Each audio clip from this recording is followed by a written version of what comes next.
Hey everybody, how's it going? I have done a couple of historic slideshows of the Bakersfield area, and people seem to enjoy them. So I thought I would do one for the railroad. And I actually intended to put this up on Thanksgiving, but between not having my pickup and just being really busy and my back, blah, blah, blah, I wasn't able to get it done. And there are over 100 photographs. I used 14 books plus other photographs that I have and postcards and stuff, and took me about 30 hours in total to do this, researching everything, writing everything down. So I hope you enjoy it. I know there's probably going to be some mistakes, but I'm sure some people will point those out to me. They usually do, but that's all right. I'm not going to say it was fun doing it, but it was interesting, and I did it for you guys. I hope you enjoy it. All right, here we go. Railroading in Southern California from 1869 till 1969. Here we go.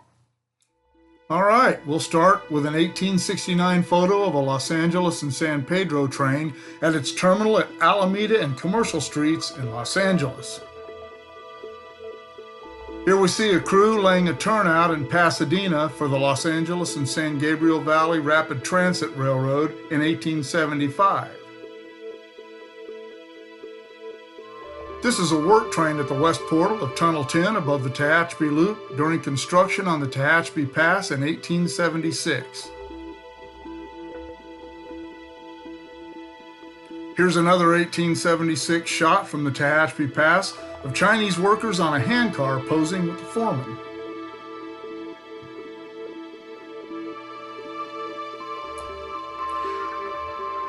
Here's a shot of two trains on the Tehachapi Loop in 1877, long before trains were long enough to cross over themselves. This is the station of Ravenna in Soledad Canyon in 1878.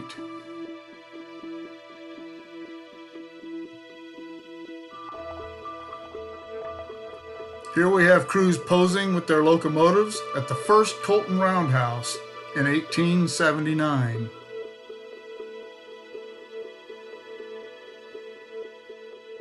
These track hands are preparing to head out to work from the San Fernando Tunnel Station in 1880.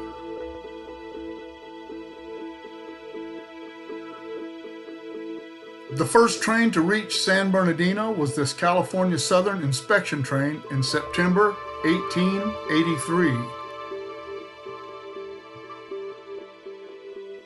A few days later, this was the first passenger train to arrive at San Bernardino, and it arrived to great fanfare, as you can see. Here we have a California Southern locomotive at San Diego Bay in 1884.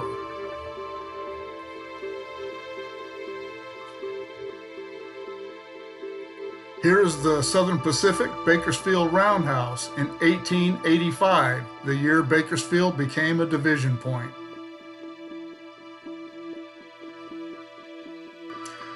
The first Los Angeles and San Gabriel Valley train to Pasadena poses at what is now Lincoln Park in 1885.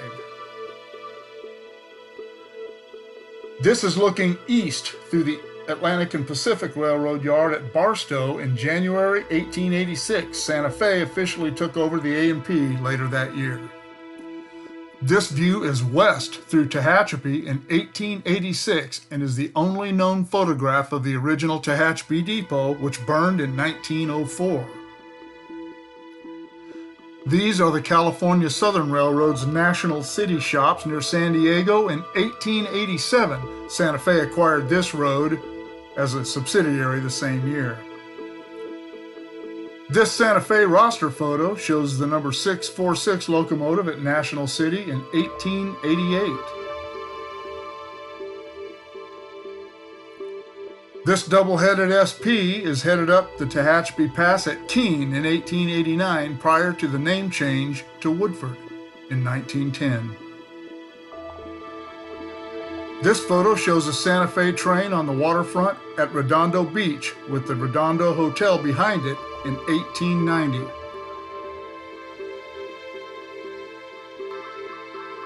Here, SP crews lay a switch at Pomona in 1891 in an attempt to interfere with the progress of the Los Angeles and Salt Lake crews in a railroad turf war. This is a shot of the Santa Fe Redondo Beach Depot in 1891.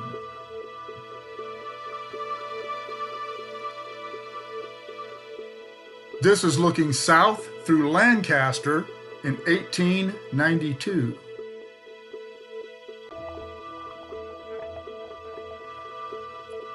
Here's a photograph of the grand opening of Santa Fe's La Grande Depot in 1893.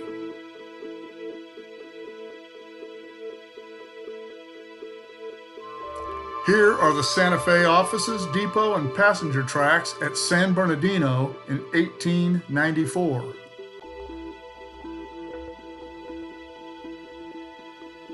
Here's a very cool shot of Santa Fe's 9th Regiment military train at Santa Monica in 1894.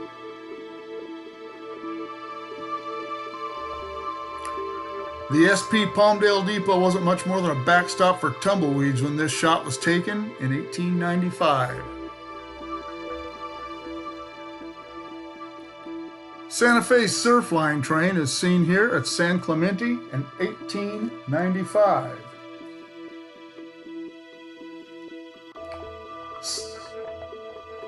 Seen here in 1896, Victorville's location at the bottom of Cajon Pass made it a great place for helpers to be put on southbound trains.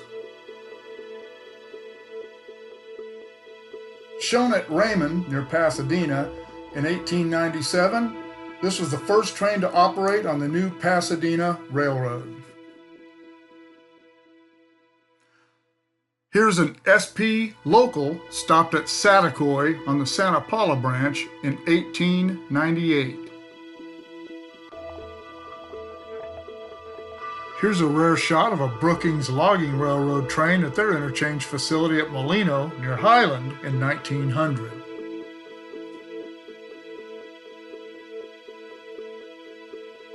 This is a Los Angeles Terminal Railroad train at Terminal Island in 1900.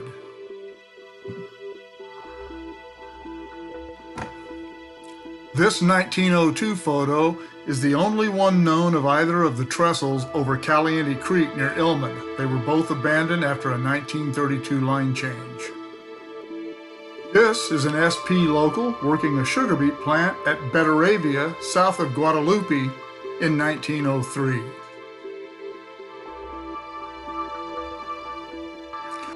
Here's a photograph from Oxnard in 1904.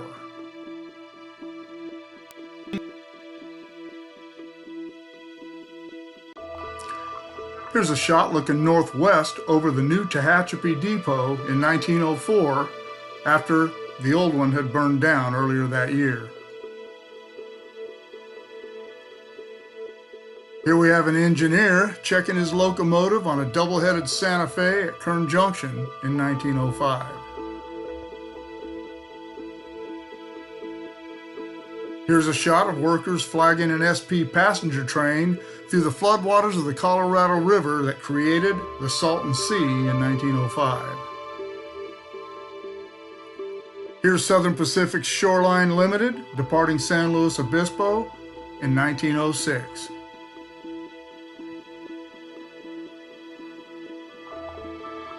This is looking west through Ludlow in 1907. This was where the Tonopah and Tidewater Railroad connected with the Santa Fe.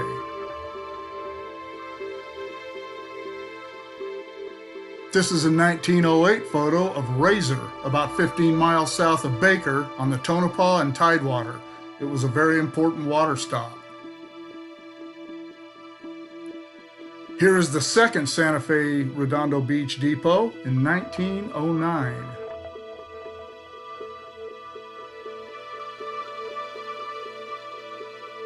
This is the Southern Pacific Roundhouse and Yard at Beaumont in 1910.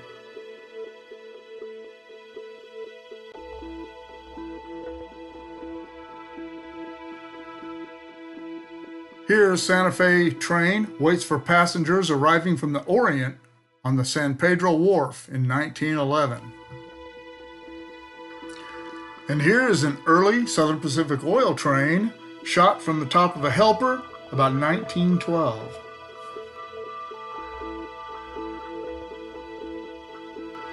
Here are a set of helpers drifting west through cliff on the Tehachapi Pass in 1913.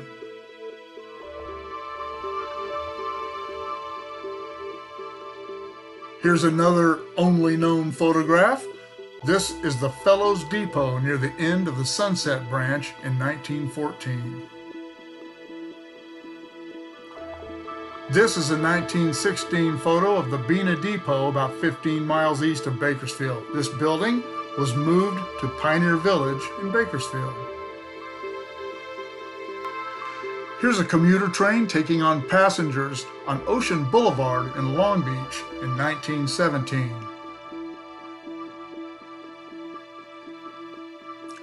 This is the Kern County Hospital Stony Brook Retreat at Keene along the Woodford Siding in 1918. It was a tuberculosis sanatorium. Misunderstood train orders caused this cornfield meet at Warren, west of Mojave in 1919. I hear there were no injuries.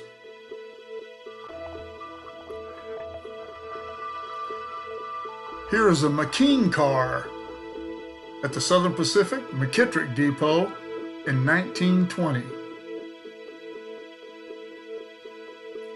This is a shot of a heavy freight on the Tehachapi Loop about 1921. Look at all those helpers.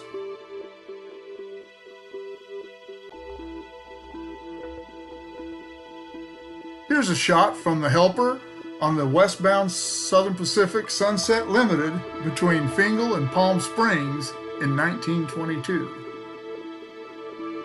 Here's an aerial shot of the Southern Pacific Lamar Street Roundhouse and Shops, also known as the Alhambra Yard, in downtown Los Angeles in 1924. This is part of the Pacific Fruit Express's 56-car ice deck in Brawley in 1925. It was used to cool the enormous amount of produce coming from the Imperial Valley.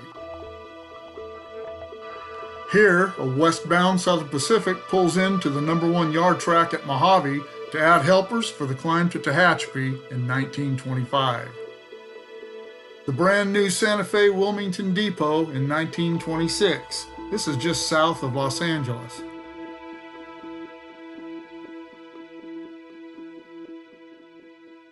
This is a Southern Pacific Mikado type on the point of a passenger train pulling into Colton in 1927.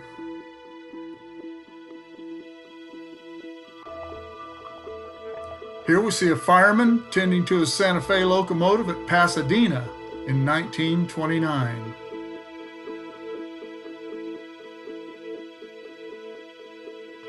This is a photograph of the dispatcher's office at Bakersfield in 1930 before it all moved to Los Angeles. Here's a photograph of some of the devastation at Woodford after the 1932 flood. The SP locomotive is seen sideways on the #3 crossing of Tehachapi Creek. And here we see the bustling Santa Fe passenger terminal and offices at Barstow in 1933.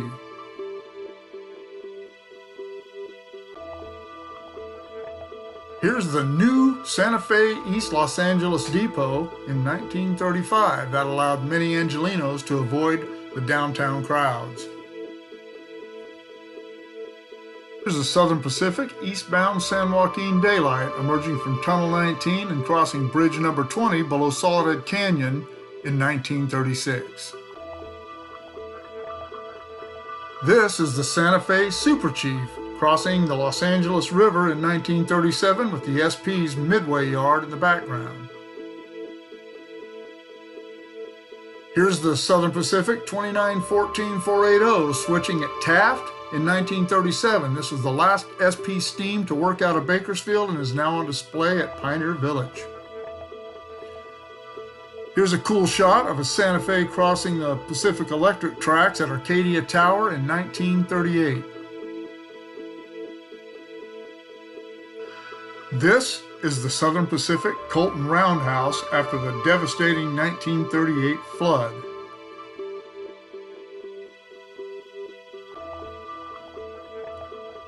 Here's an aerial shot of the Union Pacific and Tonopah Tidewater interlocking at Crucero after the 1938 storms.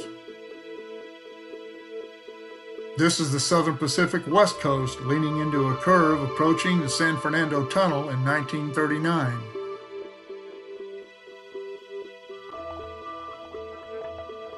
Here is Union Pacific's Pacific Limited at the sighting of Cajon on the Cajon Pass in 1939.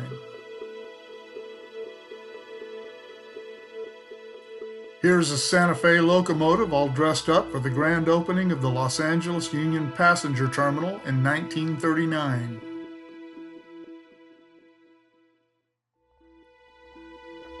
This is a shot of the erecting bay of the Santa Fe shops at San Bernardino in 1940.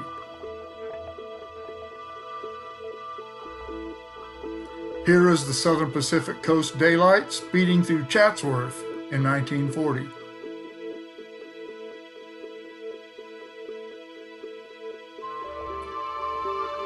Here's an SP passenger train near Serrano on the Cuesta Grade in 1941.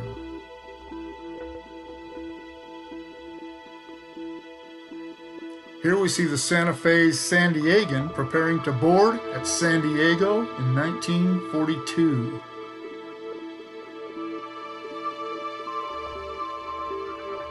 This is the San Luis Obispo yard choked with military traffic in 1943.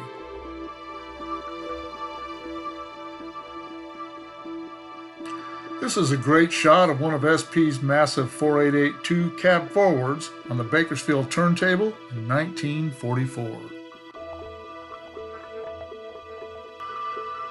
Here's an SP freight headed east out of Woodford past the number 3 water plug after filling all tenders in 1944.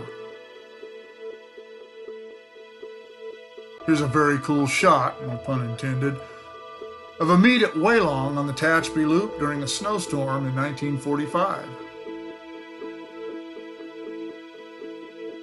Here's a San Diego and Arizona excursion train on the Campo Creek Bridge in 1946.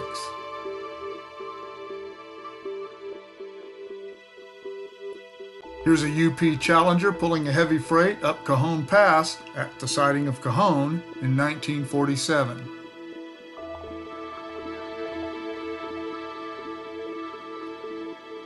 The Santa Fe's chief is seen here approaching Victorville in 1947, crossing under Highway 18. Here's an SP freight at the UP-SP interlocking at Colton in 1948.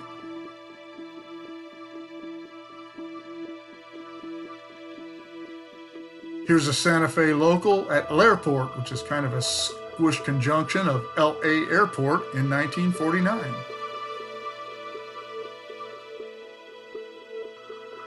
Here's a Santa Fe train blasting by the intermediate approach signal to Alray on the Cajon Pass in 1950.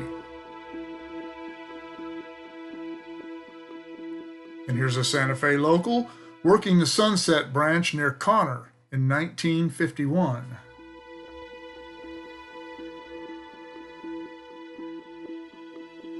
And in an ironic shot, the SP Noon Daylight arrives at Glendale at midnight in 1952. Here we see a crew discussing the day's plan on the San Diego and Arizona at Dos Cabezos in 1953. This is the Bankers Holiday Special Excursion Train doing a photo op at Caliente in 1954. Here's another Santa Fe local, this time at Torrance on the Harbor Sub, about 1955.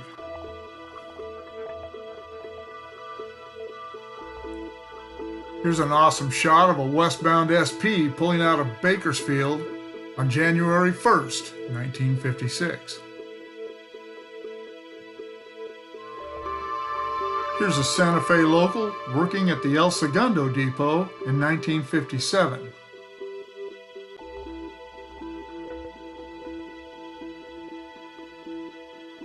Here's a Southern Pacific meet at Fingal on the Beaumont Hill in 1958.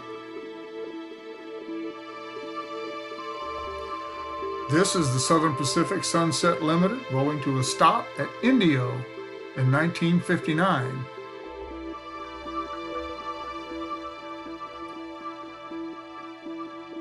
And a year later, the Sunset Limited has acquired some Black Widows as it passes Redlands.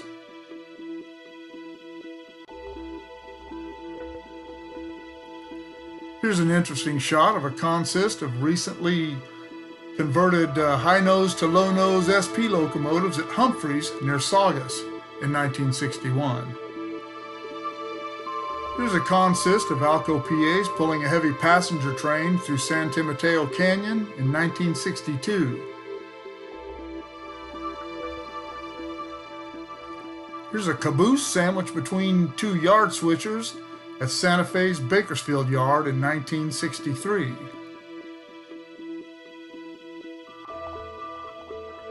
This was the last departure from Bakersfield of the Southern Pacific Owl when it was discontinued in April of 1965.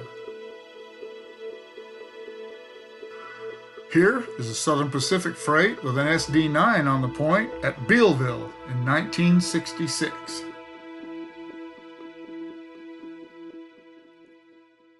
Here we see a fireman hanging out the window ready to grab orders at Vincent in Soledad Canyon in 1967. Here's an eastbound SP passing Lang at the bottom of Soledad Canyon in 1968. This is where the Golden Spike was driven in 1876 for the connecting of San Francisco and Los Angeles. Here we see some idle locomotives on the Bakersfield turntable tracks in 1969. And finally, we have an eastbound SP emerging from Tunnel 3 above Bealville in 1969. Well, I hope you enjoyed that. First thing I want to do right now is thank all the authors, John Signor, Phil Serpico, David Haft, gosh, a whole bunch of them. Like I said, I went through 14 books. And I'd like to thank Bob Hollett and the family from Texas. I can't remember. People that have given me pictures and sent me postcards and stuff, things I used to share on this. And that's why I have all these books back here, because I love the history. I love doing the research. I love looking at things. I love learning things. And I like to share it with all of you. And I couldn't have done it without them. So anyway, keep shooting me the ideas. Drop in the comments below. Shoot me an email at motorpoet59@gmail.com. Like, share, subscribe, click on the bell if you want to be notified of future content, and we'll see you all later.